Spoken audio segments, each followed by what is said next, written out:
Inflation has now fallen back to pre-pandemic levels, and the economy grew 3.1% last year, stronger than during the Trump administration.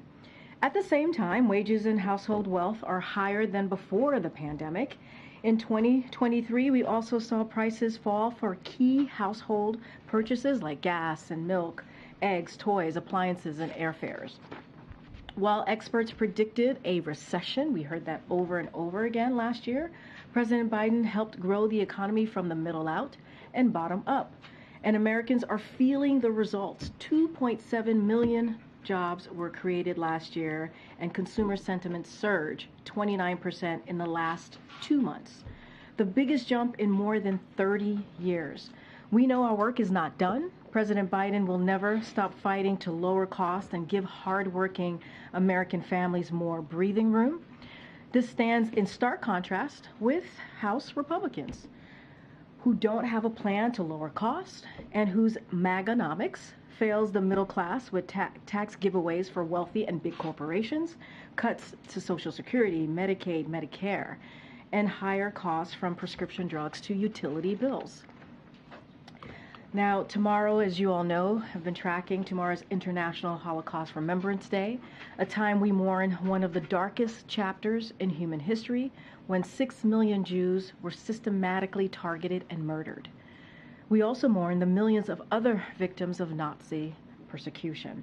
As the President said in a statement this morning, this year our charge to remember the Holocaust is as pressing as ever. In the wake of the evil attacks by Hamas terrorists on the people of Israel, which amounted to the deadliest attack on Jews since the Holocaust. Additionally, since October 7th, we have witnessed an alarming rise of despicable anti-Semitism at home and abroad, which must continue to be met with our unequivocal condemnation.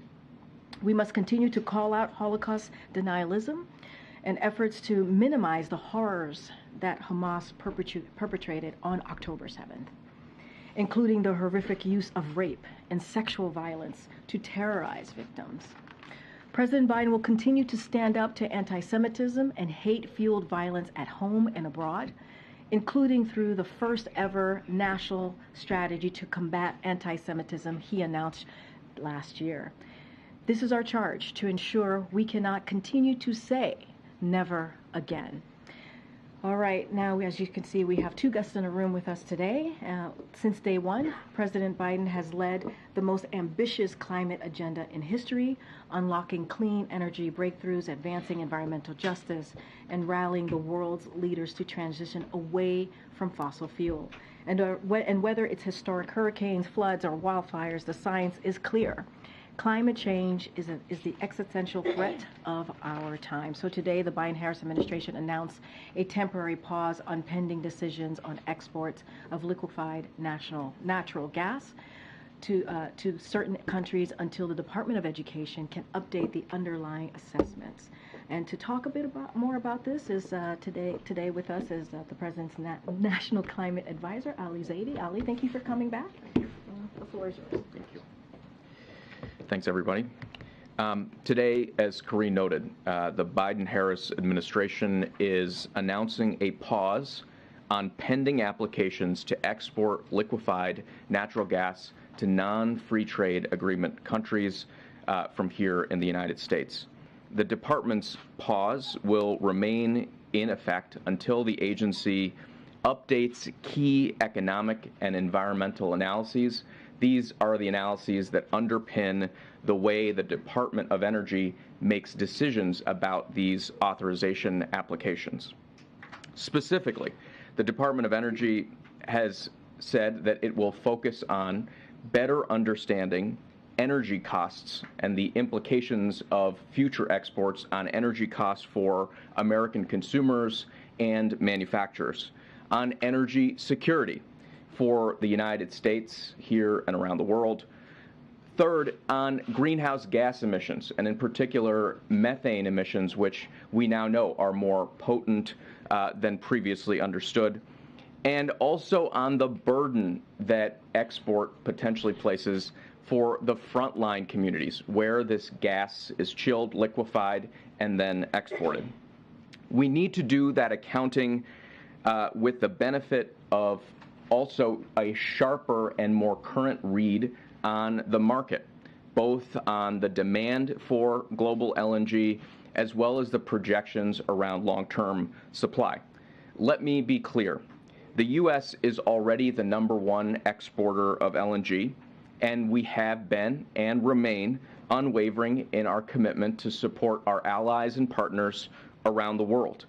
But we have to absorb, at this moment, we have to absorb very clearly all that is in front of us. From day one, President Biden has listened to the science, he's looked out for frontline communities, and he's followed the facts. That's absolutely critical.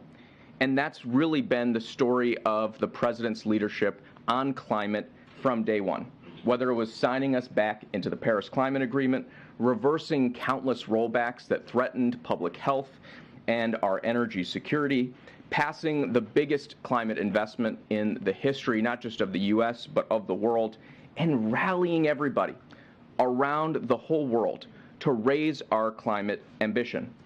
In Glasgow just a few years ago, that meant bringing people together around the global methane pledge, which now over 100 countries have joined.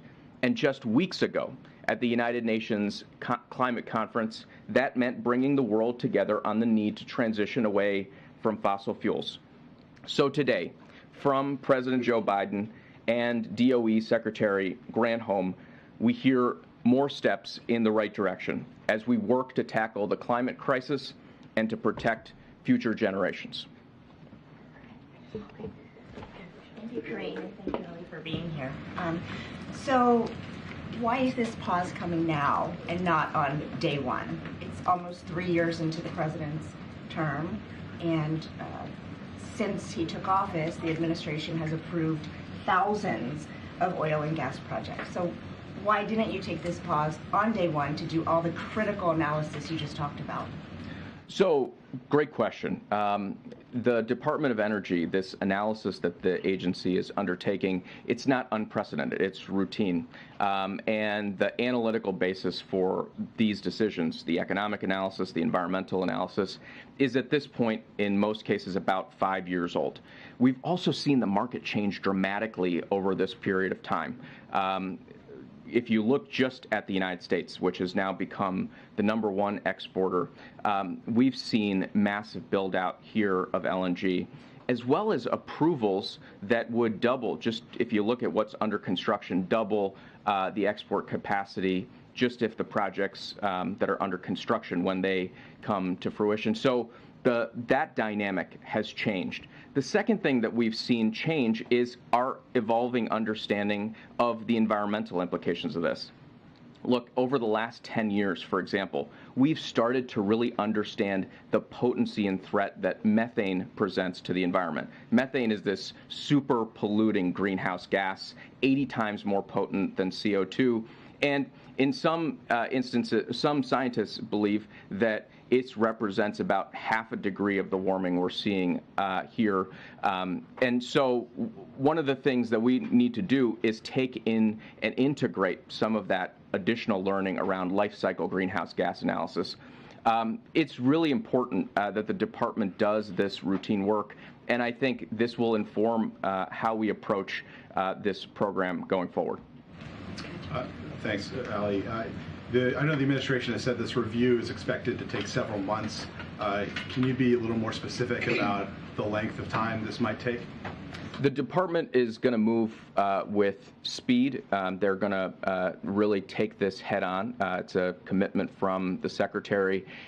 What we know is that there's important information to collect. I just spoke a little bit about the market dynamics. We need to understand, for example, also the impact of potential costs on our consumers here in the United States, on manufacturers here in the United States. A large group of manufacturers that have thousands of facilities across the country making things like steel and aluminum actually sent in a letter to the department saying they have a lot of input they'd like to provide. So the department will be doing that work. It will be engaged in a public comment process. This has to be a transparent process, an engaging one, and they will continue to move that forward. forward. And as you mentioned, there's been several reviews in the past. Those generally haven't involved pauses. So why this time is there a pause on these pending sales? Some of your critics are saying it's because of politics trying to please environmental activists ahead of the election. What do you say to that?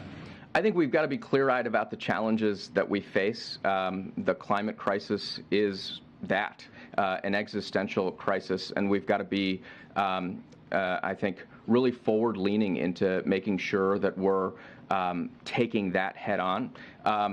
But here's, I think, the critical context for your question, and that is that if you look at the approvals already that have been completed, you've got the number of projects that are under construction set to double the existing capacity, and then approvals beyond that would double it yet again. So there's a long runway here, and we're taking a step back and thinking, okay, let's take a hard look before that runway continues to build out. Can you share the amount of greenhouse gas emissions that this rule would cut in the short term? Can you detail that in any specific way for people to understand? That's I think that's part of what this review is all about, is to understand what are the implications of LNG. We've started to learn more about leakage rates at different parts of the supply chain, upstream, midstream, downstream. We've started to learn a lot about what happens to LNG as it's chilled and then shipped overseas. We're also seeing major shifts in the demand for this product. What is it backing out on the other end? You think about a lot of our allies and partners who use that LNG today actually are on a trajectory to back out that demand, to replace it with things like clean energy and energy efficiency. So this will take all of those factors in and hopefully produce an answer that helps us answer this really important question. And is there a specific benchmark that the administration is trying to reach when it comes to renewable scaling that gets to where you could restrict natural gas exports even further? I think the president's been very clear about his targets and ambition for the United States on climate as a whole. That's getting to an economy that does not put greenhouse gas pollution into the sky by the middle of the century, net zero by no later than 2050, and getting halfway there by the end of this decade. The way we do that is by deploying clean energy. We've already doubled the pace of deployment of technologies like solar and wind here in the United States. Under the president's leadership, we're really seeing a renaissance in the use of technologies like advanced nuclear, folks announcing commitments to invest in that, and plants that were slated to retire staying on to continue to produce clean power. We deployed over 1 million electric vehicles last year in the United States. So I think it's a sector-by-sector strategy pinned down in this North Star goal of getting to net zero emissions economy-wide. And part of that conversation needs to be, as it was at the United Nations conference, how we globally transition away from fossil fuels.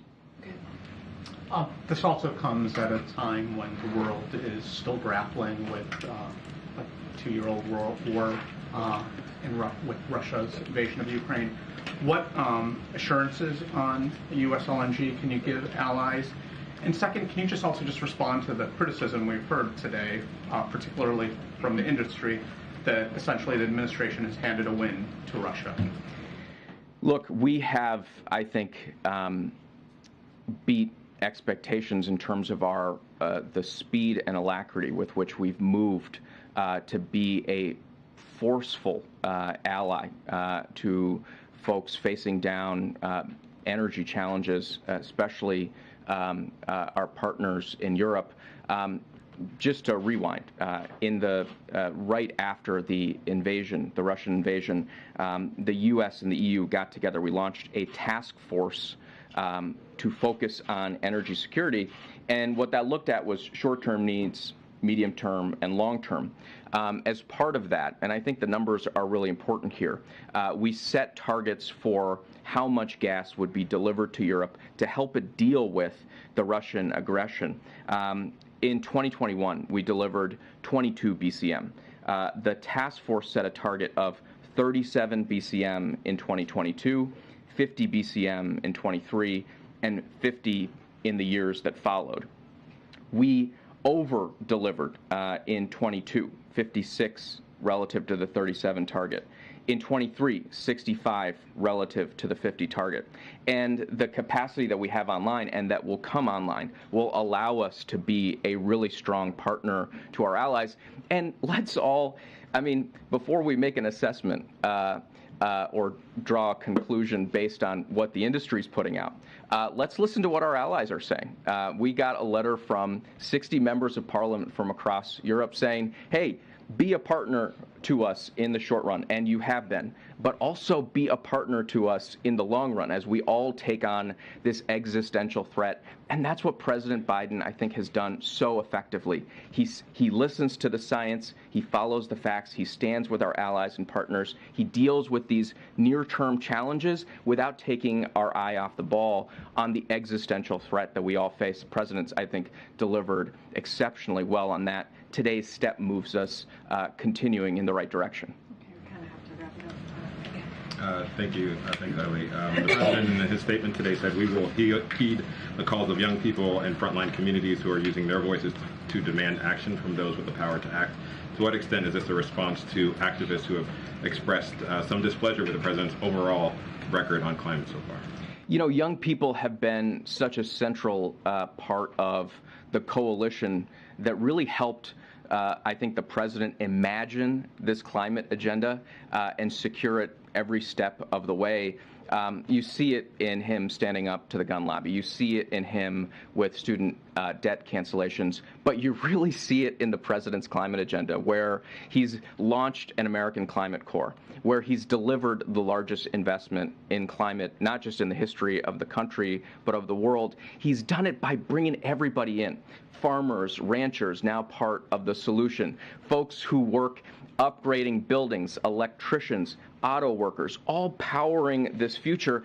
And that's the vision that I think young people are excited about. One that's not about just getting sucked into the doom and gloom of the sky turning orange and the smoke that we breathe into our lungs, but of what we can see together if we get this right. I think young people know they've got in Joe Biden a partner, an ally, a leader who is willing to be forward-leaning and fearless in taking on this crisis and unlocking the massive, massive opportunity that sits on the other side of that. And what's your message to activists who say you should move beyond the pause to actually reject some of these projects? Look, if the question is, does the science urge us to find every single way to move as quickly as we can, faster and faster each day to take on the climate crisis?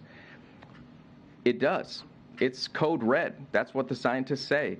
And in Joe Biden, from literally day one, every single day of this administration, we've been creative, innovative, and I think intrepid in finding ways to move faster and faster in taking on this crisis. All right, last question, Ed. Yeah, thanks, Karine. Thanks, Ellen. So 32 oil and natural gas industry groups have signed on to a letter saying that the pause sends a wrong message to the allies, but also that it will push countries, specifically in Asia, to turn to coal plants when they can't get that increased LNG, which we've seen in India, China, Bangladesh, Vietnam, Pakistan, Germany, when they couldn't find enough natural gas. So what's your response to that criticism? I think we've got to be really thoughtful about the interaction of energy supply and demand as we manage through a transition to a clean energy future. And look, I hear you. The industry that produces fossil fuels has a perspective on how to manage that supply and demand. So do the industries that populate our economy and economies around the world. Folks who are making steel and cement, folks who are making solar panels and batteries, folks who are just focused on delivering good products at a good price. We've got to look at all of those things. That's part of the department's analysis, economic and environmental. And in the meantime, you've got a system that is ready to meet our allies and partners where they are, provide that energy security. But we've got to do both of these things at the same time, meet our energy security needs and look at the challenge that we face on climate change. That's what the President has been, I think, uniquely able to do, is manage those near-term challenges, be really, really strong in standing with our allies as they work through the challenges that are right in front of them, and then work on this energy transition to a clean energy future. And you know, we can sort of go through where different groups are, and that's exactly what the Department of Energy process is all about, is making sure U.S. manufacturers, U.S. consumers, they're all at the table providing the input, providing the analysis, so that we can come to the right bottom line. But does the pause then push other countries towards coal? That, I don't think that bears out in fact. Okay, thank you so much. Thank you. All right. Okay. Now we have the Admiral here, who's going to Admiral John Kirby, to be precise, who's going to give an update on the Middle East. Go ahead, Admiral. Yeah, I just got a couple of things to get through here with y'all. Today, President Biden spoke with Qatari Emir Sheikh Al Thani and Egyptian President Al Sisi. As a matter of fact, that second call with President Al Sisi just wrapped up here a little bit ago to discuss the latest developments in Israel and in Gaza, including our efforts to secure the release of all the hostages taken by Hamas. We'll have readouts of those conversations soon, as I think you can expect, but to just give you a brief update of where things are, we continue to do everything we can to facilitate another hostage deal, just like we did back in November. Our coordinator for the Middle East, Brett McGurk, is actually returning this afternoon to D.C. from a good set of discussions with counterparts in the region, to include, of course, Qatari officials. We're hopeful about the progress, but I do not expect, we should not expect, any imminent developments. And I certainly won't get into negotiating here from the podium or speculate about possible outcomes. Suffice it to say that at every level, from the president right on down, we're doing everything we can to bring these moms and dads, sons and daughters, brothers and sisters back home to their families. Our thoughts remain with them, and of course their loved ones, as well as all the innocent Palestinians that continue to be caught up in this war that Hamas and Mr. Sinwar started on the 7th of October. Now, shifting topics, if I can, to another part of the world, as you may be tracking, National Security Advisor Jake Sullivan is in Bangkok today, meeting with senior Thai officials and his Chinese counterpart. Yesterday, Mr. Sullivan had a separate meeting with the Thai Prime Minister and the Deputy Prime Minister and Foreign Minister. In those meetings, Mr. Sullivan reaffirmed the importance of the U.S.-Thailand Treaty Alliance and partnership, and discussed opportunities to strengthen cooperation across a range of bilateral and global issues. And of course, when he has the opportunity to meet with his Chinese counterpart, it will be a follow-on to the discussions that President Biden had with President Xi over back in San Francisco, and to continue to work for ways to improve our bilateral relationship, but also to make clear and be firm about issues where we don't always agree with China. And then finally, I'd like to just take a moment to welcome Turkey's approval of Sweden's application to join NATO this week. As many of you know, the Turkish parliament voted to approve the articles of ratification on Tuesday. President Erdogan signed those documents yesterday, and we're expecting the instruments of ratification to arrive in Washington, D.C. very, very soon, to be deposited at the State Department as per process. We certainly encourage Hungary to move forward with their process quickly so that the alliance can welcome Sweden into NATO without further delay. And with that, okay. Thank you, Karine. Kirby, I wanted to ask you about the lower court decision ordering Israel to prevent acts of genocide, but it stopped short of ordering a ceasefire. You have suggested multiple times that South Africa's claim does not really have merit. And I'm wondering, how does the U.S. repair relations with South Africa, which is a big voice for non-aligned countries in the global South? I don't believe that our disagreement over founding claim of the allegation causes any permanent damage to the bilateral relationship with South Africa. We just happen to disagree on that point. But we're also going to keep working on that relationship, as we do many others. So you fundamentally believe the U.S., they claim that the U.S. is supporting a genocidal state. That is not going to impact relations with South Africa. I don't believe I heard that from South Africa. South Africa filed a case based on allegations that they believe genocide was being conducted by Israel in Gaza. I don't believe it was directed at us at all. We simply have said consistently we find that claim is unfounded. And, you know, the court also did not find Israel guilty of genocide. Sorry, one quick question on President Biden's top migration advisor at the NSC departing the White House next week. How does her departure impact border policy negotiations and asylum talks? Katie's done an amazing job, as particularly helping us in our Summit for Democracy and getting the LA Declaration on human migration going, and really working on a truly hemispheric approach to trying to get at the root causes of migration. She's just been absolutely critical. We're all going to miss her. She's just a great professional and has been a true public servant in that regard. If she wants to head on back to Chicago, spend more time with her family, and she certainly has earned that after 3 years with the administration. I don't have anything personnel announcements to make in terms of who's going to replace her, but I can assure you that we'll find an appropriate professional to come in and take those duties. And I have no doubt that the foundation of the great work that Katie has done will stand us well no matter who comes in behind her. Just to follow on the ICJ, is the president disappointed that the court did not definitively dismiss the genocide claim? Actually, I mean, I think the court's ruling is consistent with many of our positions, and much of the approach that we've taken with Israel. For instance, in the view that Israel has the right to take action against the terrorists on the October 7th attack, that they have an obligation to be mindful of minimizing civilian casualties, that they have an obligation to assist the international community to get humanitarian assistance, and all these are things that we have been pushing and urging for as well. In his phone call today with the Qatari Emir, did the president speak with him at all about these leaked comments from Netanyahu, calling the country problematic, and what kind of assurances did he The have? main purpose of the call was to continue to discuss the possibilities of another hostage deal and a humanitarian pause that would go along with that. So you can say if that... The main purpose of the call was to talk about the possibilities of getting us back into another hostage deal. And the UN Relief Agency said that they have fired some of their staff after Israel has accused them of being involved in the Hamas attack. What is the White House thinking on this? I know the State Department has said that they're suspending aid temporarily. Are there other steps that the U.S. is considering taking? Yeah, we have suspended any outlying or yet to be allocated funds for UNRWA, the UN Relief and Works Agency. Pending the results of this investigation, we're obviously going to watch this very closely. We welcome the UN Secretary General and the Commissioner General of UNRWA, their comments today calling for a full investigation. As Secretary Blinken made clear in his call with the Secretary General yesterday, we expect that will be a complete and thorough and transparent investigation. We all want to see that. It's good for everybody, and that those who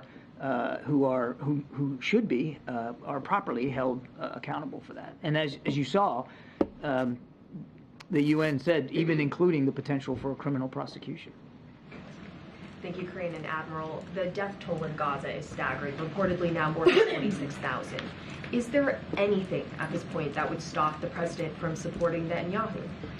We continue to believe that Israel needs to get the support that they need to defend themselves against a still viable threat by Hamas, an organization that wants to wipe them off the map. So we're going to continue to support Israel. At the same time, we can still continue to urge Israel to be more careful and more precise. We can continue to urge Israel to get more humanitarian assistance in. Does the president still believe his personal diplomacy with Netanyahu is as effective as it was earlier in this war? It is as vital now as it was on the 7th of October. And I fully expect that you'll continue to see the president and Prime Minister Netanyahu engage appropriately. So to clarify, there is no red line, there is no point at which the president would stop his... I would just tell you that we continue to believe the approach that we've been taking on behalf of Israel to help them, as well as on behalf of the people of Gaza to help them, is showing results, and we're going to continue that approach. Thank you, Karine, and thank you, Admiral. When the president spoke with Netanyahu 1 week ago, did he press him to scale down the Israeli military option, and did he talk about any time frames for when he would like that to be done? As an example, the president stressed that he is not in it for a year of war. according Gee, to could it be that reports. you're referring to some certain press coverage, huh? Can you confirm? I cannot, and I'm not going to get into more detail about the call. We gave you a pretty fulsome readout. I was up here talking about the call. Prime Minister Netanyahu and the War Cabinet have a big job in front of them. We're going to continue to make sure that they have the benefit not only of American security assistance, but American advice and counsel, which we've been providing since the very, very beginning. How much of the president's asks to Netanyahu have to do with his concerns about how the war is impacting his chances of re-election? It's not about American asks. It's a conversation that we're having with Israeli leaders about how they're prosecuting this conflict, this war against Hamas. And from the very beginning, we have not been bashful about offering our insights, our perspectives, our lessons learned from our own experience with urban warfare in places like Iraq and Afghanistan, and we won't be bashful going forward. And does that mean that there are going to be things that maybe we don't see exactly the same way that the Israelis look at it? Yeah, probably will. Has and it will going forward. That's what friends can do. That's what allies can do. But I'm asking, how much is the president concerned that this war is impacting his chances of re-election? The president is concerned about Israel's right to defend itself from a legitimate terrorist threat. The president is concerned about the humanitarian crisis that's going on in Gaza right now. People in desperate need of food, and water, medicine, and fuel so that they can drink fresh water and subsist. The president is concerned, as I said at the very outset, with the 100+ hostages that are still being held by Hamas and other Islamic Jihad groups there in Gaza, and making sure that they get home to their families. I mean, my goodness, just today, those 2 calls, he's working at this personally at his level to see if we can't get them home. That's what he's concerned about. He's not looking at the clock in the electoral calendar. He's looking at the clock in terms of the lives that are at risk in Gaza right now, hostage lives, Palestinian lives, and you know what? Even Israeli Defense Force lives, because they keep taking casualties. That's the clock he's worried about. Thank you. Thank you, Karine. John, this ICJ ruling, it's going to be part of a global conversation on this conflict. Does the ruling and the subsequent proceeding, will it impact U.S. policy or messaging at all? Policy or messaging on what? Conflict in Gaza. I mean, I know that you've stated, or the statement has said that, this goes in line with what you've been saying. Yeah. But going forward, do you believe that it will change or will sway the president? It's hard to see that. I mean, I think we'll have to watch. This is obviously just a provisional order by the court. We'll have to watch how the process plays out, but it's difficult to see that it alone is going to change the approach. As I said, the president believes the approach we have been taking has been getting results, and we're going to keep at that. And I understand that the ICJ order does not call for a ceasefire, but more than 150 countries have, and more than 1,300 American scholars and the majority of American voters are also calling for a ceasefire. So how would you respond to criticism that President Biden at this point is really out of touch with what Americans want and also what the world demands of U.S. leadership on this issue? The president would like this war to end too. He would like to see the people of Gaza, the Palestinian people, live in peace and security. He believes in that too. And we are pushing for pauses in the fighting so that we can get hostages out and aid in. I mean, absolutely. We don't believe that right now a general ceasefire is the best approach. But that doesn't mean that the president isn't respectful of the wide range of views out there or the desire to end the violence and end the war. Of course, he doesn't want to see the war go on one more day than it needs to go on. But they do face a very continued viable threat from Hamas that they have every right and responsibility to go after. And just really quickly on the Jake Sullivan meeting, what was Jake's message to Wang Yi on Taiwan? Was there anything new that was conveyed? Anything that's more urgent in light of Beijing's increased intimidation on Taiwan? As far as I know, the discussions with Wang Yi are just beginning and ongoing. So, I mean, I can't talk about it in the past tense, and I'm sure when Jake gets back, we'll be able to give you a little bit better sense. Thank you. The fact of the matter is that ICJ has not dismissed the allegations against Israel with respect to genocide. They do believe that those allegations warrant further investigation and deliberation. So do you stand by the words that you used earlier this month to characterize those allegations that they're meritless, counterproductive, and completely without any basis in fact whatsoever. Yes, ma'am. And what are you basing that off of if the UN's top court believes that there is a plausible risk of genocide? They're specifically directing Israel to prevent and punish the direct and public incitement to commit genocide, and again, have not... It is not found that they are committing genocide. They are not dismissing the case, and they do believe they are committing genocide. We have no indication that that's going on, Sabrina. We just have no indication that they are deliberately trying to exterminate the people of Gaza. Well, the ICJ specifically cited inflammatory statements that were made by Israel's defense minister referring to Gazans as human animals, the president of Israel saying the entire population of Gaza is responsible. Do you not see that as risking incitement? Comments like that are certainly also counterproductive and unhelpful. No question about that. But we haven't seen indications that the Israeli Defense Forces are getting up out of the rack every day, putting their boots on the floor and saying that their whole effort is to go exterminate the Palestinian people. They're trying to eliminate the threat that Hamas poses.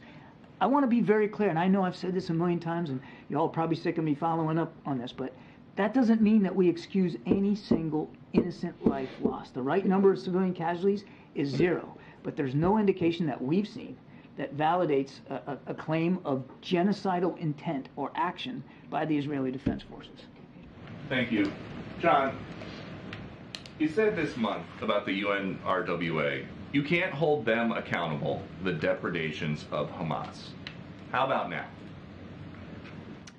Certainly it looks as if, Peter, and again, there's an investigation going on, so I'll be careful, but it certainly looks as if there's cause to be concerned about the actions of some of the members of UNRWA, the UN Relief and Works Agency, but that does not, and nor should it, impugn the entire agency and all the body of work that they're doing. They have helped save literally thousands of lives in Gaza. They do important work. Doesn't mean that there aren't some folks in that group that need to be punished for potentially these kinds of behavior, but that doesn't impugn the entire organization. That's bad, though. If there are 12 people who are accused, it's bad. It's bad if there's one. It's bad if there's one. Bad. And the U.S. is giving them money. How much money? We have suspended we have suspended. Before the suspension? I don't have the dollar figures here, Peter. I'll take the question and get back to you, but we have suspended unallocated funds pending the outcome of the investigation. Who does this White House vet? Because we know that people coming across the southern border are not vetted. Now we know that people that are getting hundreds of millions of dollars of U.S. money are not being vetted. So who do you guys check out? It's interesting that you're combining the two. The border in this, but let me just give me a second.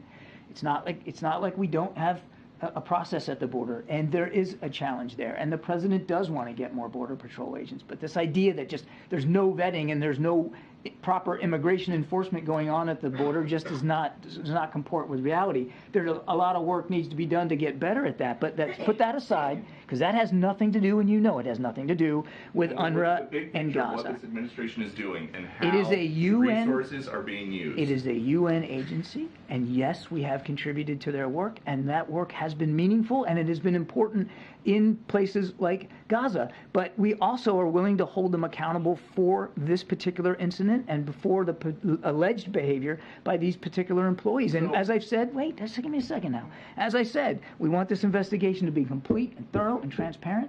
And if in the investigation it's determined that people need to be held accountable, then obviously we want to see that too. But up until today, the U.S. policy then has been, we don't negotiate with terrorists, but we will give them hundreds of millions of dollars. Come on now, that's conflating here. This is not. That's like saying the whole UNRWA is a terrorist organization. You know who is a terrorist organization? Hamas, not UNRWA. Now, if the investigation proves that, in this case, I think it's about a dozen employees were assisting Hamas, and even to the point of maybe even involved in hostage taking, then absolutely they need to be held to account.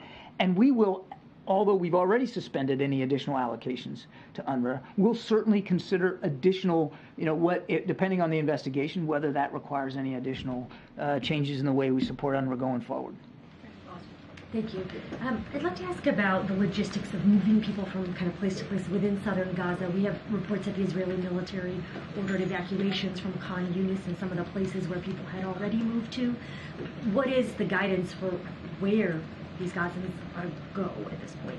I don't know that I'm qualified to speak to that. I mean, the Israeli Defense Forces have been doing the best that they can to try to inform people about where to go and where not to go, and where safe passage is. But we're not privy to that process, and I don't think that's an appropriate question for me to answer. Okay. What we do, just in general, want to make sure that they have provided safe corridors and safe passage for people to get out of harm's way. They've done that in the past. Our expectation is that they should do that going forward. And I wanted to go back to something that Selena had asked earlier about the relationship between Prime Minister Bibi Netanyahu. Is there a sense thus far that the advice that you are giving, I guess, is being counseled and heard and listened to? And I guess I ask this in part because we've had, on our air, someone like Senator Chris Van Hollen, who's been rather outspoken that it seems like Netanyahu is not really abiding by the respect and guidance that is being given by this administration. And so is it your sense that he's listening? And if not, how do you adjust or change behavior if there are no consequences? We believe that the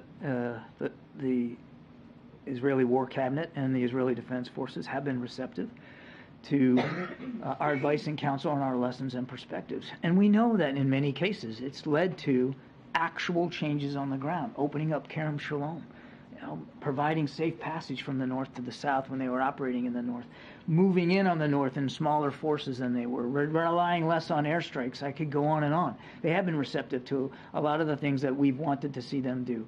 It doesn't mean that we're going to see eye to eye on everything and every aspect of the way they're prosecuting this operation. Their operation. They are a sovereign nation. We provide our advice and counsel and the lessons learned. They have to make these decisions, and they have to answer for the decisions that they're making or unmaking. That's really for them to speak to. But we are confident that we have the connective tissue with our Israeli counterparts to be able to provide that perspective. Thank you so much. I have a question on Haiti. So today, a court in Kenya blocked the government's decision to send police forces to Haiti as part of an international mission. Yeah. So the administration has been very supportive of that move. So what are the next steps here? Are there alternatives? What are the next steps for Haiti? As we understand it, the government of Kenya is appealing that court decision, and I think I let it stand there. That's really for them to speak to. It's an internal legal and judicial process in Kenya. we're still very grateful for the government of Kenya's willingness to participate in a multinational security posture there in Haiti. We still think that's really important because the gangs and the thugs and the criminals are still causing a lot of chaos, mayhem, killing, violence. And the people of Haiti deserve a whole lot better than that. So we're still supportive of the mission set, but I'll let the government of Kenya speak to this appeal. Thank you. Thank you. Admiral. This gentleman. Thank you. Coming back to Taiwan, Taiwan's defense ministry has reported that since December 7th, 54 Chinese balloons crossed the median line. Roughly half of those entered Taiwan's airspace, and 16 crossed over the island.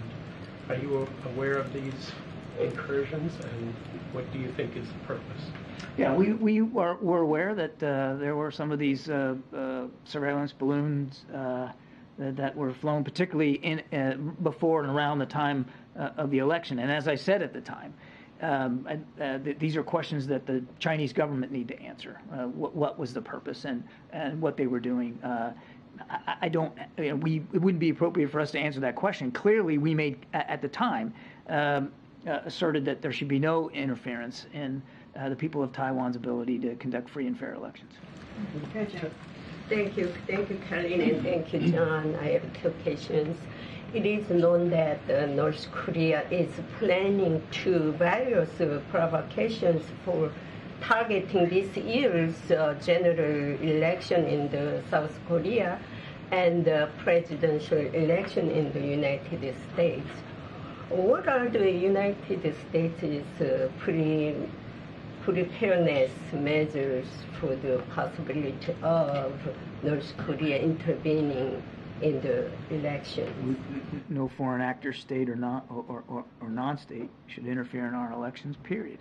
And we're going to be just as vigilant in this election cycle as we have been in past about doing what we can to identify and thwart any attempts for election interference. Based on the North Korea's missile provocations so far, do you believe that North Korea actually has the ability to attack the United States? I think I'll refrain from getting into intelligence assessments. We know that the North Koreans continue to pursue advanced capabilities, including ballistic missile capabilities that they want to have. They want to be able to achieve long-range outcomes, and I think. But look, obviously, we're going to do what we have to do to make sure we can protect the United States, protect our allies and partners, and the president has devoted more capabilities into the region and has worked really hard with our counterparts in Japan and South Korea particularly on trilateral cooperation to be able to defend ourselves. Thank you, Karine. Back to the ICJ, I want to follow up on Sabrina's question. There is a ruling that says 15-2 that Israel should not destroy evidence of crimes against Palestinians. Do you agree with that ruling at least? Again, with making it clear that we haven't seen such crimes and we've seen no indication of such crimes. Obviously, we respect the court's role as an arbiter of solving peaceful disputes, and we would not want to see anybody, should there be that kind of evidence in any situation, move to destroy that evidence. And all the collective incidents that we've been asking you over the month, whether it's a civilian who's carrying a white flag that's being shot dead, whether it's desecrating of graves, whether journalists who are being killed or targeted. Can you tell us, when you said that you relayed this message to the Israelis, how can we get some kind of accountability? How can we get answers for all these questions that collectively you call incidents and you cannot comment on each individual incident? I'm not really sure how you want me to answer the question, so I'll just repeat what I've said before. We're not going to react in real time to every single event. When we... Sorry. My question is, do you relay this to the Israelis? Can we get an answer from you what the Israelis been responding, whether they are really responding to you positively and they're saying, we are aware of this and we're investigating it, etc. Do you get an answer for us from them? To the best of our ability, if we have something that we can speak to in terms of what the Israelis are doing, we'll do that. But it is really for the Israelis to speak to their operations and what they're doing, and if they investigate what their investigation is finding. Doesn't mean that we're going to be bashful about speaking out if we have concerns. We've done that in the past. We'll do that in the future. Brian. Thanks, John. On Hungary's bid, Hungary holding up Sweden's bid for NATO, is the president? What's the president's understanding for why Hungary hasn't approved Sweden's bid for NATO? I don't know that we agree necessarily that Hungary's holding it up. I mean, they've already indicated that they're going to move on this, and as I said in my opening statement, we urge them to do that quickly now that Turkey has. So we're very, very optimistic that Sweden will soon become the newest NATO member, and Hungary has said that they aren't going to be the holdup, quite frankly. Is the president aware of any demands that Hungary has made before it moves the process forward? I'm not aware of any specific demands made by Hungary. Again, they have said clearly that they're not going to be the holdup, and we urge them to move quickly now that Turkey has. Thanks so much. Admiral, we know that Director Burns is traveling to Europe for these potential hostage talks, but you said at the beginning of your remarks that we shouldn't expect any imminent developments on that front, so is that your way of just lowering expectations for any outcome? No, that's just my way of being honest with you about where we are in the process. I mean, I'd love nothing better than to be able to stand up here on Friday afternoon and tell you, we're there. We're not. And it would be irresponsible for me to say otherwise. What I'm hoping you get away, and I won't speak to the CIA director's travel one way or the other, but what I hope you take away from all the work we've been doing in recent days and weeks, including the phone calls that the president had today, is how seriously we're taking the issue, how hard we're working to try to see if another hostage deal can be put in place. And is there anything else the NSC can share on the Russian plane crash that was carrying those Ukrainian POWs? I'm afraid I don't have additional context or information to share on that. We're watching this, and we're certainly interested in getting as much information as we can, but I don't have anything more. Thank you so much, Admiral. Thank you. Have a good weekend. All right, got a couple minutes. Homer. Thanks. Speaker Johnson said in a letter today if the details of the Senate deal were true, excuse me, it would be dead on arrival in the House. So how do you go forward with the Senate legislation knowing it can't pass the House?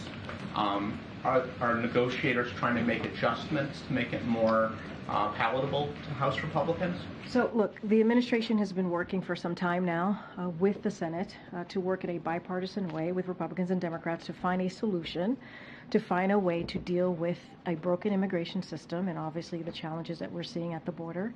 And we feel that it's been happening in a good faith nature, and these negotiations about policy changes, obviously, and also funding resources, that will be important in dealing with that issue. Look, House Republicans, they have a choice to make, right? They have to choose whether they want to solve a problem, actually solve a problem, like the Senate is trying to do in a bipartisan way, or get in the way and score political points. That's a decision that House Republicans have to make. It's clear that senators, both Republicans and Democrats, have made their decision. They have said, we're going to do this, we're going to try and figure out, negotiate in good faith, and try to figure out how do we come to a bipartisan agreement. And, the president has been very clear. He asked in his supplemental request what he needed, what he think we needed as a country. What was the emergency ask that he had for our country in a national, as it relates to our national security? House Republicans, they have to choose. Do they want to help, or do they want to score political points? Just one thing quickly. The year anniversary of the East Palestine derailment is, I think, about a week away now. When's he going to go? And it's been almost a year. Yeah. Is this becoming more of a hindrance to the president and a sign of almost insensitivity by not going? I'm not sure it's a sign. I wouldn't say it's a sign of insensitivity. Let's be clear here.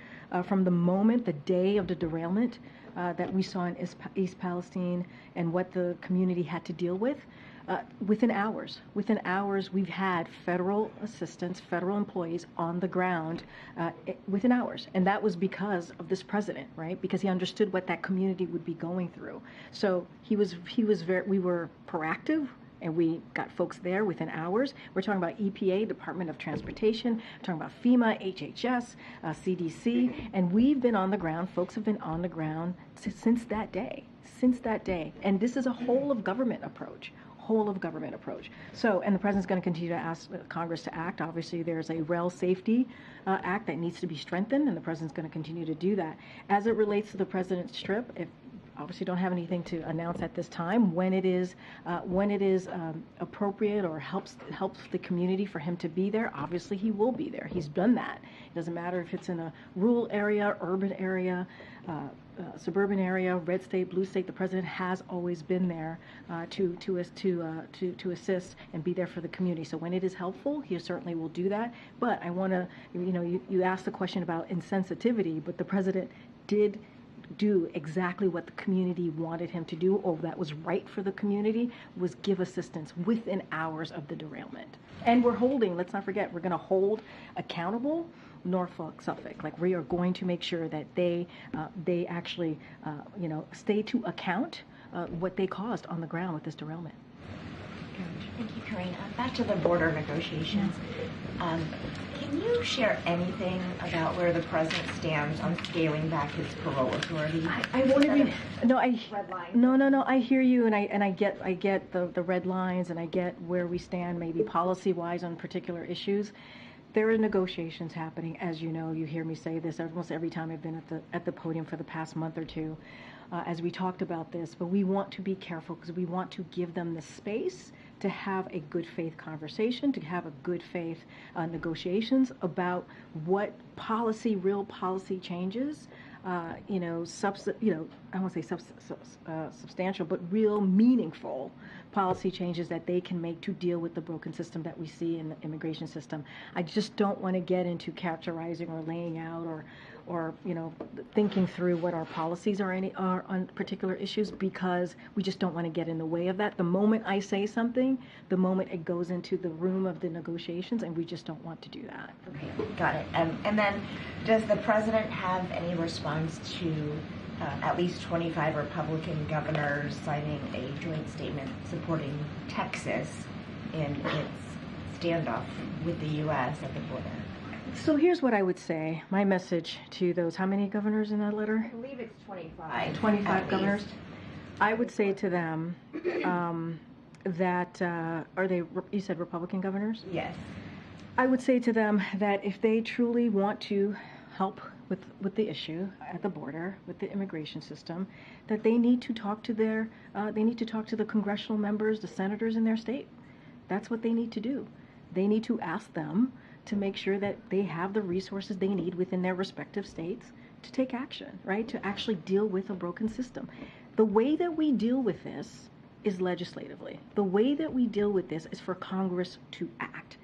And so that's what those 25 Republican governors need to do. They really want to help. They really want to assist. They really want to see change with the immigration system. They really want to fix the challenges that we see at the border. Then they should talk to their senators and their congressmen or congresswomen who are in their states. That's how we get this going. And we are appreciative of the senators right now, both Republican and Democrats, who are doing just that. And we want to come to a bipartisan agreement. Yeah. Last night, Alabama executed a man with nitrogen gas, which is the first time that new method has been used. I'm wondering if the White House has any reaction to that. Yeah, we do. The reports of Kenneth Smith and his death last night obviously is troubling. It is very troubling to us as an administration. It is very troubling to us here at the White House. It underscores why the president support the Attorney General's moratorium on federal death penalty, pending review of the policies and procedures governing its use. The president has long said and has had deep concerns with how the death penalty is implemented and whether it is consistent with our values. So we are deeply troubled by it, by what we heard about Kenneth Smith's death, and so it is just troubling to hear. Thank you, Karine. How concerned is President Biden about Trump weighing in on these border negotiations, especially considering how much influence he has over the Republican Party? Does he think it's appropriate? I mean, look, that's for the Republican Party to speak to. Seriously. I mean, I want to be really mindful because that's candidate Trump speaking, right? So I want to be careful as upcoming elections, that you hear me say as often as I can. Got to be careful as a federal employee. There's something called the Hatch Act, as you all know, so don't want to comment specifically on him. But look, there is a real issue, a real challenge at the border. There truly is. The president understands that. The president has said that himself. And we know that the immigration system is broken, and it has been for decades now. We want to get that done. We want to fix that. We want to take steps to get to a place where we can deal with the issues at hand.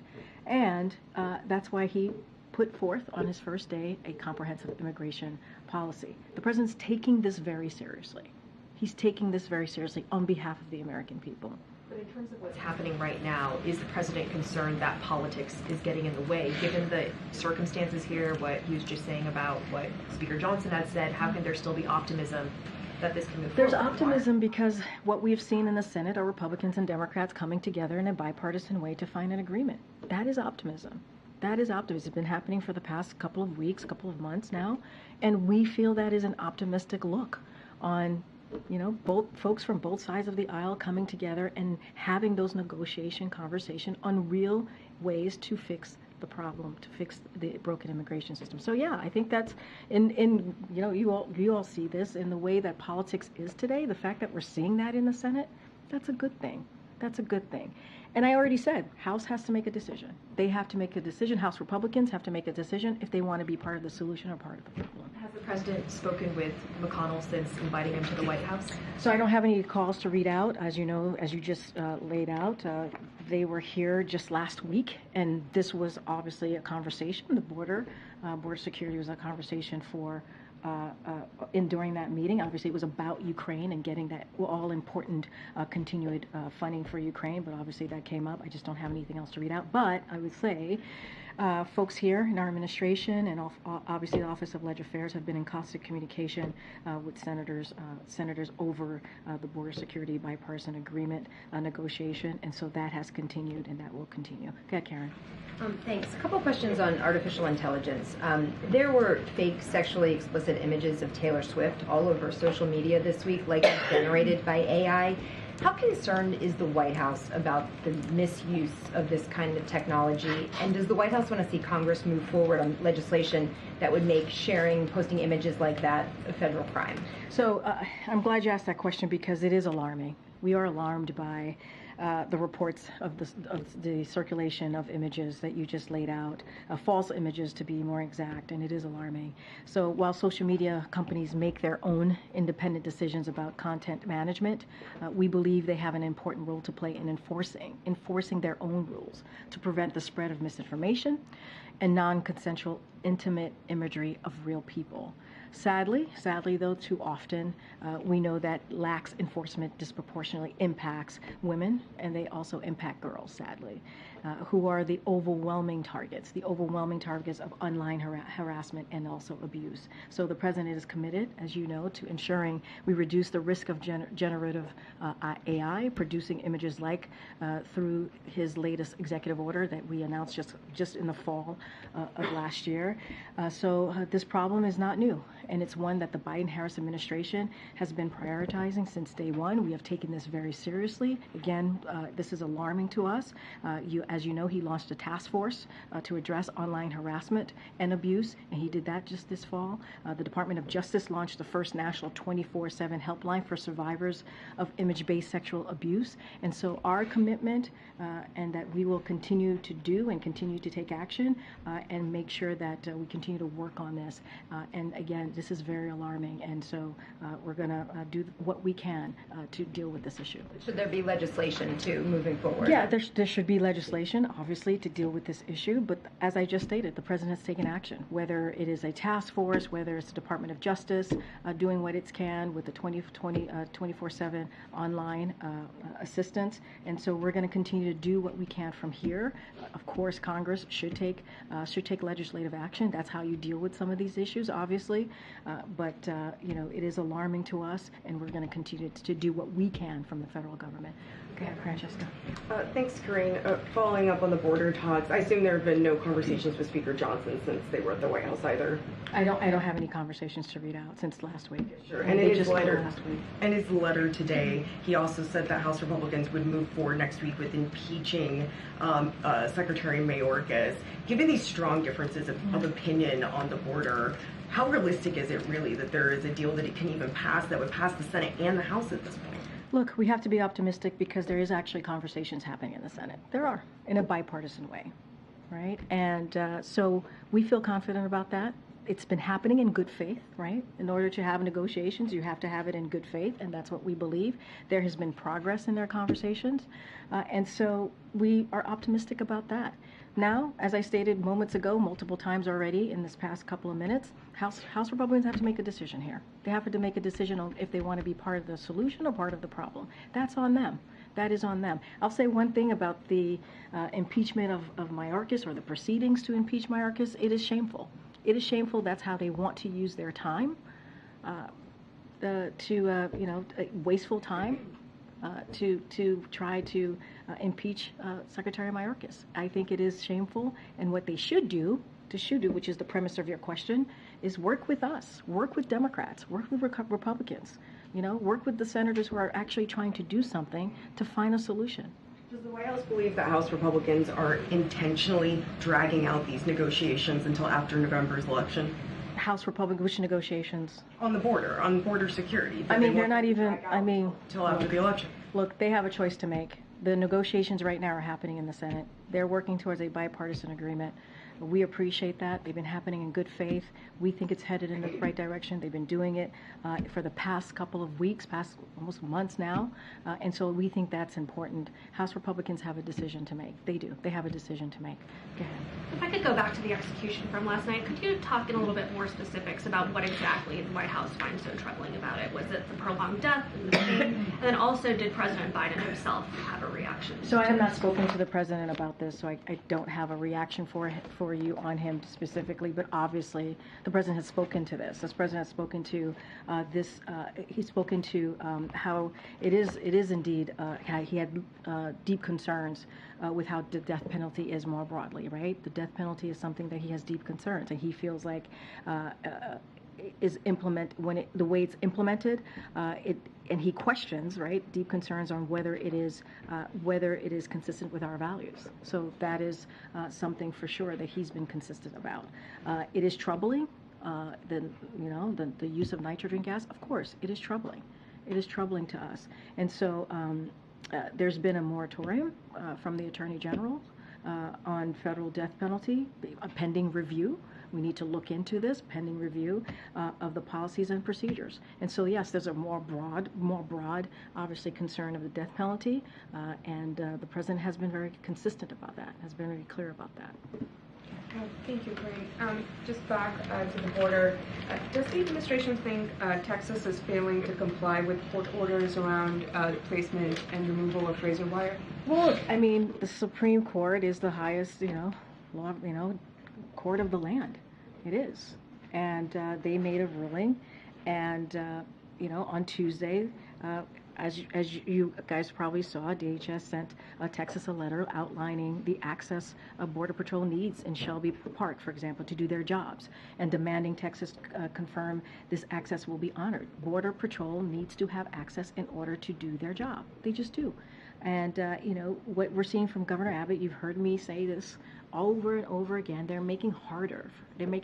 He's making it harder for Border Patrol to do their jobs. They need access. And right now, they don't have that. And it's under the Constitution of the United States that federal law is the supreme law of the land. And any conflicting state is preempted. That's the law. So you think they're failing to comply with the court's orders? I mean, it's the law. It is literally the law. I mean, it is the law. And what we want is Border Patrol to be able to do their jobs. And right now, Governor Abbott is getting in the way. And you see it, DHS sent a letter on this. I would refer you to what they wrote. Is DHS still trying to work with the Texas National Guard? Look, DHS wants the Border Patrol agents to have access. They want them to be able to do their job so that they can follow the law. When Border Patrol is trying to have access to that area, they actually are trying to enforce the law. That's what they're trying to do. And Governor Abbott is getting in the way of that. And so they're trying to do their job, enforce the law, make sure that they are able to do what they are meant to be doing as Border Patrol agents. They're communicating with the Texas National Guard. I mean, honestly, I would refer you to the DHS on communication. I'm not tracking every communication that they're having. What I'm saying more broadly, which is true, which is Border Patrol needs to be able to do their job, and they're getting in the way of that. And just a quick one on the border talks. We understand, we and others have reported that the White House has said that they would accept limiting parole at the border as a condition in the Senate border talks. Can you confirm? I cannot confirm that from here. I'm going to let the negotiators have their process, go through their process. We think it's happening in good faith. We think there's been progress, and we want to see a bipartisan agreement here. Okay, awesome. Karine, if I can go back to the death penalty, I just wanted to seek clarification on the administration's position broadly on this, because I do know that federal prosecutors are seeking the death penalty for the Buffalo shooting incident that, of course, was a horrific tragedy. But I wanted to understand, is it the administration's position that the death penalty as a whole should not occur? And if so, how do you reconcile that with the justice? So here's what I would say is there's a moratorium currently, right, on the federal executions while the Department of Justice is reviewing, right? They are reviewing this process, reviewing the policies, reviewing procedures governing in the use. And I think that's what's important. And the president always has had deep concerns with how the death penalty is implemented. He always has. So there's a moratorium, there's a review happening. We're going to let the review continue via obviously the Attorney General's office. Does the administration support the seeking of the death penalty in Buffalo? There is a moratorium, there's a review on that. I'm just going to leave it to that. I'm not going to speak to any particular case at this point in time. Thanks, Karine. A recent Joint Center for Housing Studies report from Harvard found that a record half of U.S. renters are renting. Their rent is more expensive than they can actually afford. And for those considered to be most burdened, obviously Black and Latino households, they're paying as much as 50% of their earnings on rent, and rent is still higher than pre-pandemic levels. Considering some of these successes that the White House has lifted up, whether it be the GDP report or this recent inflation report, how do you weigh that success compared to this type of data where renters are clearly needing relief? So let's talk through the Harvard study for a second. It goes through the end of 2022, so I want to be clear about that.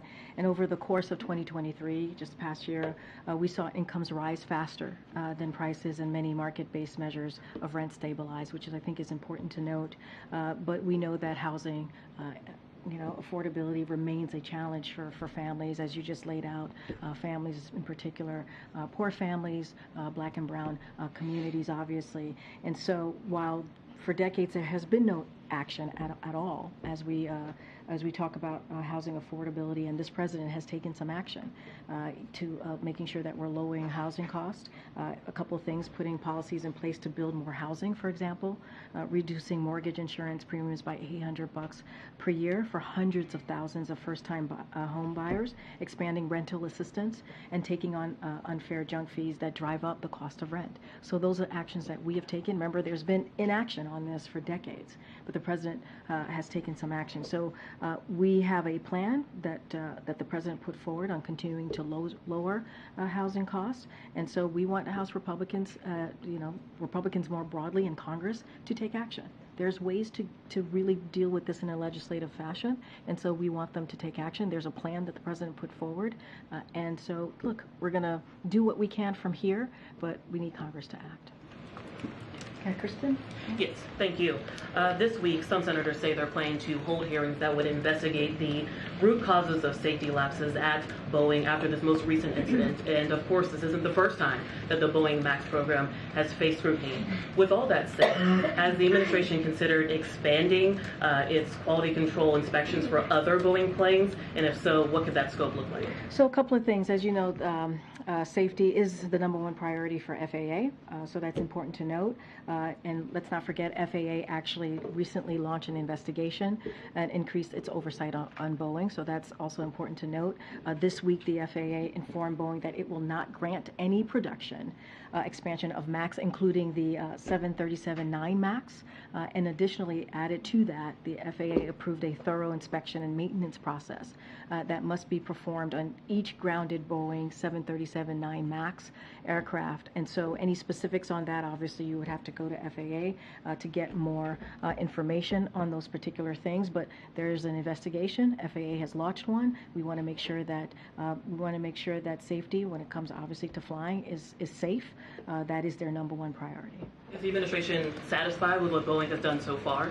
Look, there's an investigation. We're going to let the investigation move forward. Obviously, FAA is on top of this, and so we're just going to, I don't want to get ahead of what's currently at hand right now. Yeah, Jared. Given the urgency on the Ukraine aid portion that I know the president has been pressing upon members of Congress, and where they are in talks on the border and immigration, has there been any consideration, or is there a thought that at a certain point in time these two issues are going to have to be separated from the supplemental? We are very much continue to be where we've been for the past couple of months since the president put forward his supplemental, his national security supplemental back in October, which is this supplemental ask is all of it is important, all of it. And we want Congress to act on every part of the request that the president has made.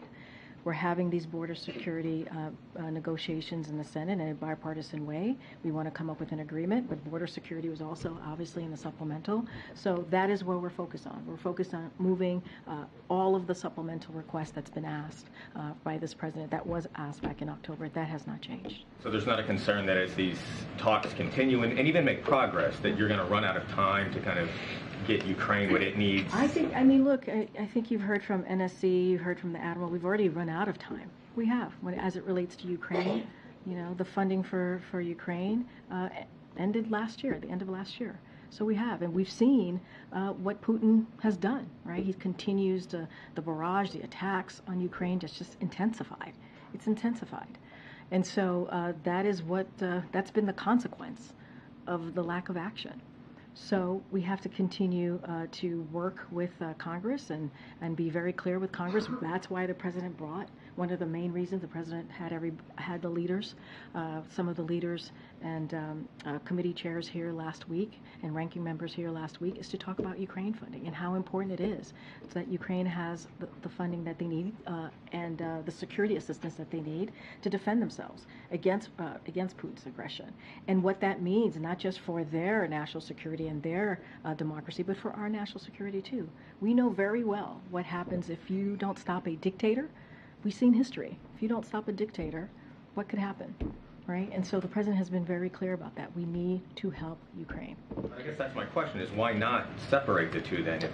Right now, we're moving in a fashion where we want to see the President National Security Supplemental move forward. There's a reason, I said this moments ago, there's a reason why the President puts forth a supplemental plan, right? It's because he sees it as an emergency. He sees it as an important request on behalf of the American people. Thanks, Karine. President Trump, former President Trump yesterday said that he was encouraging all states to send their National Guard troops to the border to help Texas and to move migrants back across the border. Do you have any response to this effort to have states take on federal immigration policy? So look, I've been pretty clear about, these states, if they really want to help and assist, if they want to help get more resources to deal with the border, the challenges at the border, they should be calling on their senators and representatives to join the administration and working in a bipartisan agreement to get that done. That's our message. That's what we'll tell all the governors, the Republican governors, obviously in particular. Look, Border Patrol needs they need resources. They need to be able to have these resources to do their jobs. The immigration system has been broken for decades. You hear me say this over and over again. Not just me. It is the truth. It is the fact. And so in order to deal with this, we need policy changes. We need funding and resources. So that's what we would tell them. We would tell these Republican governors to talk to their representative. Call on them to take action. Call on them to take action. Can you speak to President Biden's relationship with Governor Abbott? I know there's been a lot of back and forth. There are court cases. How is that relationship? Well, they've had opportunities to meet a couple of times. The president has been in Texas. You've seen it for yourselves, how they have engaged with one another. And, we've been we will not shy away from calling out what we see as political games from the governor, because it is not safe. It does not protect our communities. It doesn't help Border Patrol to do their jobs. So we will continue to call that out. That's not going to hold us back. But the president, he is a president for all Americans. It's not about the governor of Texas. It's about the people of Texas. Because you hear me say this, and he has said this. He's a president, for red states, blue states, and that's who he cares about. He cares about the people of Texas and the American people more broadly across the country. I know I have to start going. Go ahead. Yeah, go ahead. Yeah. Thank you so much. In the letter that you mentioned that DHS sent to Texas Governor Greg Abbott, they asked Texas to give CBP full access to Shelby Park by today. As of a couple of hours ago, about an hour or two ago, Texas National Guard hadn't taken down the razor wire. They still had these barriers up. I guess, is the president concerned that Texas doesn't seem to be backing down or listening to the letter that DHS sent? And I guess how does the administration plan to respond if they don't, give DHS access? So I'm going to let DHS speak to how they're going to respond. Obviously, DOJ speak to how they're going to respond. What I will say, it's shameful. It's shameful that politics is being played here. Political stunts are being done here as we're trying to deal with an issue that Americans really care about, right? And all we are asking for is Border Patrol to have access to an area so that they can enforce the law. That's what they're trying to do. They're trying to actually do their job to enforce the law. That's what Border Patrol agents are meant to do, and that's what they're trying to do. And you have politics being played, and you have a governor getting in the way of that. And so it is shameful that we continue to see these political stunts, and we continue to see these political games. It is not safe. It does not help solve the problem. It does not help solve the issue. All right, I have to wrap it up. Go ahead, Brian. Thanks a lot, Karine. I had a question on the border. With the president's emergency ask, he's asked Congress to for more money to hire more Border Patrol agents, to hire more officers to vet people who want to come in and make sure they have legitimate claims. Should the American people be prepared for the situation on the border to get worse if that money is not approved? So look, I'm not going to get into, read the future and how things are going to turn out. What I can speak to is what we're trying to do right now to deal with the challenges, to deal with the broken system, the immigration system. That's what I can speak to. What I can speak to is what the president has asked for. You just laid out. He asked for more border agents, obviously. He's asked for 2,000 to hire 2,000 more border agents and law enforcement officers, install new drug detection and technology to stop fentanyl from coming into the country, going into communities, hire more immigration judges and asylum officers. That's what was in his plan. That's what he's asked for. That's what he wants to see. Now we're having a very important conversation with the Senate Republicans and Democrats. We appreciate that. We think Congress must act. They need to act. And that's how we're going to deal with this issue. If you think about it this way, too, more than 3 years ago, the president on his first day put forward a comprehensive immigration legislation and put it forward to Congress. If Congress had taken action 3 years ago, they had taken action, worked towards that, we wouldn't be where we are today. We just wouldn't. But now we're having these conversations, and hopefully we can get to a bipartisan agreement. Okay, Andrew, you have the last question. Thank you.